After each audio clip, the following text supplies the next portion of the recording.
میرے رسول کریم علیہ السلام کی یہ حدیث ہے، میرا دل کرتا میں اس حدیث کو روز لوگوں کو سنایا کروں، روز سناؤں۔ امام جلال الدین سیوطی نے لکھی ہے، اللہ کے رسول ایک دن فرمانے لگے فتح مکہ کے بعد حضور آئے، مسجد بھری ہوئی تھی، پہلے چند لوگ ہوتے تھے، اب فتح مکہ کے بعد بھر گئی مسجد۔ حضور تشریف لائے تو صحابہ اٹھ کے کھڑے ہو گئے، حضور نے شان و شوکت دیکھی، مقام دیکھا، اللہ کا دیا ہوا، تو محبوب رونے لگے۔ نماز مکمل ہوئی تو صحابہ نے عرض کی حضور آج آپ رونے لگے نماز کے وقت، کیا ہوا؟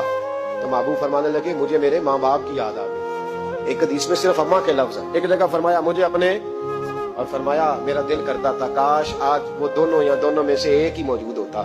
فرمایا میری اماں موجود ہوتی، میں تمہیں نماز پڑھانے آتا، میں سورہ فاتحہ آدھی پڑھ لیتا۔